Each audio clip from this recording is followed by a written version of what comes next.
Konnichiwa. Wel, ons is bezig om lekker uit te eet vandag. En ons is bezig om te praat oor dinge wat ons saam kan doen en lekker kan saam doen. En om saam te eet is iets wat ongelooflik is. Om saam te dien is 'n ander saak. Dat die Here het vir jou baie gawes gegee en verskillende mense het verskillende gawes. En ander mense het nie soveel gawes. Maar die Here shape jou sodat jy kan wees die beste jy wat jy kan wees. Nou as jy die woord shape vat, S-H-A-P-E, dan is dit hoe die Here jou vorm om te wees wat jy kan wees en om regtewaar te kan dien. Dan die S staan vir spiritual gifts. Dit wat die Here vir jou gegee het, jou geestelike gawes om te kan doen wat jy moet doen. Die H staan vir die hart. Jou hart daarachter, wat jy kan doen en wat jy moet doen daarso.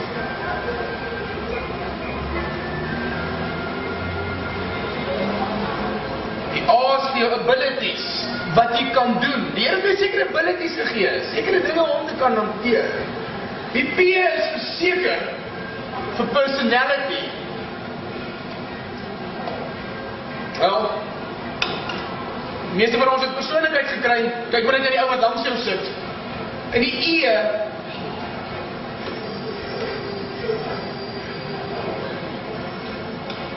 is vir die experiences wat jy al deur gegaan het. Almal van ons het al ondervindings gehad en wat die Here vir ons dinge geleer het. En God gebruik daai dinge om vir jou te wys hoe jy beter kan saam dien.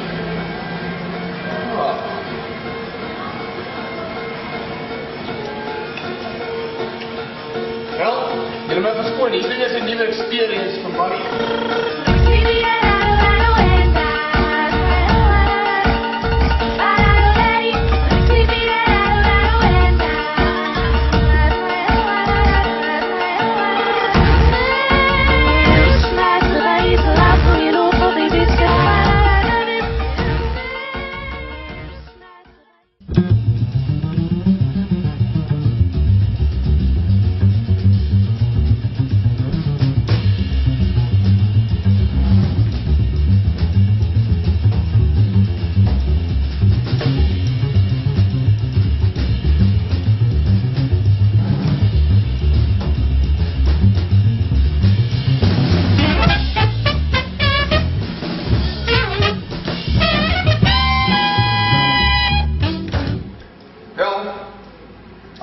Saam staan en 'n bietjie saam wil dien, is dit nodig dat ons met saamwerk en span. Ek meen, as die hoofchef besig is om die dinge daarso te doen, en ons ander ouens wat moet daarso wees, wat die skorrelgoed moet was, daar's iemand wat die kos moet aandra en iemand wat die borrelgoed moet wegvat. As die hoofchef die skorrelgoed moet was, en die kos aandra, en die mense moet ontvang, hy gaan uitbrand en hy gaan nie weet hoe wat bo of onder is. Hy gaan ook vat borde aan van die, iemand moet die borde vir hom skoonmaak. Maar as nie was dat iemand die borde vir hom skoonmaak nie, gaan hy ook nie sy werk kan doen nie. Dit is nodig dat ons saamwerk as 'n span. Ons almal werk saam vir een doel, en dit is om God groot te maak.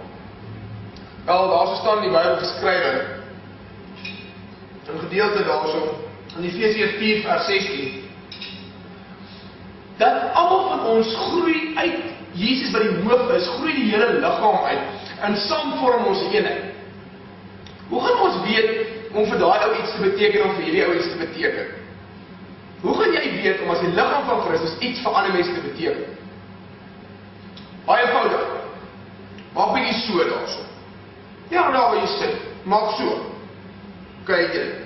Sê nou jou linkerhand juk. Wat gaan jy doen? Jy gaan dit krap. Nou, hoe het hierdie hand geweet om die linkerhand te krap? Obviously, die kop het vir hierdie hand gesê, doen dit en krap daar. Dit is hoe jy gaan weet, hoe om vir iemand anders iets te beteken, om as 'n span saam te werk. Want Christus is die hoof, en deur sy gees, leef hy in en deur elkeen van ons. Baie keer sit jy by die huis en jy voel net, man, ek moet 'n SMS stuur vir hierdie een, of ek bedink aan daai en bid vir hierdie een, of daai en bel. Hoekom? Want Jesus Christus, deur sy gees werk in en deur jou, en jy stuur 'n SMS vir iemand anders en sê, luister, ek gee om vir jou. En daai persoon sê, weet jy wat, ek het so nodig gehad. dankie dat jy gehoorsaam is in die Here. Ons moet as 'n span kan saamwerk.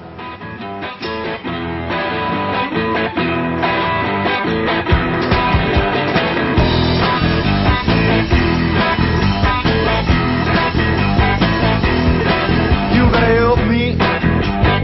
I can't do this all by myself.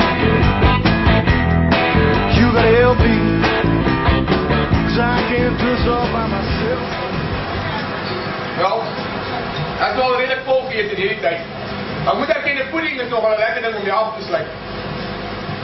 As mens praat daarvan dat ons saam nog weke dien, is dit nodig dat ons begin kyk daarna, dat ons aan ander meer moet dink as dat ons aan onsself dink. Daar in die Bybel staan daar so in Filippense 4 vers 4 in die boodskap, niemand moet net aan homself dink nie, elkeen moet ook aan die ander om hom dink. In Hebreërs 10 vers 24 staan daar geskryf, laat ons ook na mekaar omsien, deur mekaar aan te spoor tot liefde en goeie dade. Dat bedink toe ons in Israel was, daar in Israel is die dooie see, nou daar groei niks, die visse vrek daar's niks in nie, want dit is so sout. En die rede hoekom hy die dooie see genoem word, is omdat hy net 'n inloop het. Hy het nergens 'n uitloop. Baie Christene is omtrent so. Hulle dink net aan myself, wat ek kan kry uit die deal uitmaak. Hulle gee nie vir ander mense om nie. Humility is not thinking less of yourself. It's thinking of yourself less. As jy regtig daar wil dien, gaan jy agterkom dat dit meer gaan oor ander mense as dan oor jouself gaan. Ek bedoel, Moeder Teresa, sy het ongelooflik baie vir ander mense beteken. Ek kan nie dink dat hy een oomblik van depressie beleef het nie, want sy besef dat om ander te dien is waaroor dit gaan. Ek hoop dat ons sal besef dat dit meer gaan oor ander as oor onsself. Jy weet, ek is regtig nou vol geëet. Ek weet na 'n 3-course meal, is dit nodig dat 'n ou bietjie gaan oefening doen, dan kan jy hier lekker vet word.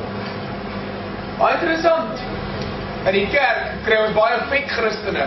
Ouens wat die hele tyd net hoor wat om te doen en die woord kry om te eet. Dit is so lekker snoesig in die kerk, maar hulle doen niks daaraan nie. Is jy 'n fris Christen of is jy 'n vet Christen? Doen iets aan die woord wat jy kry. Ek weet, gaan draf na hierdie sessie.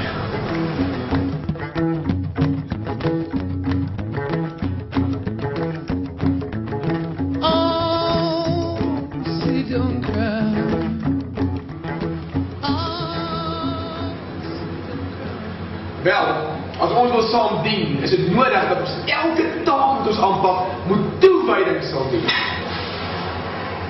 Daar so in die Bybel staan ons in Markus 9 vers 35, waar die Here gesê het vir sy disippels, weet jy, die van julle wat eerste wil wees, moet eintlik laaste wees, en moet die ander kan dien, mekaar se voete was. As jy iets wil beteken vir die Here, moet jy bereid wees om in die skrappieste plek in die hele Suid-Afrika te kan sit, en te sê, luisterie, ek wil graag 'n verskil maak vir die Here, en ek is bereid om te dien. Ja, maar waar kan jy dien in die kerk? Nou, gaan kyk bietjie wat irriteer jou. Moontlik is dit wat jou irriteer, dit wat die Here wil hê jy moet gaan doen. Ja, maar die musiek is nie lekker nie, die sang is nie lekker nie. Miskien is dit wat die Here wil hê jy moet gaan help mee. Jy moet bereid wees om te dien en om saam 'n groot verskil vir die Here te kan maak.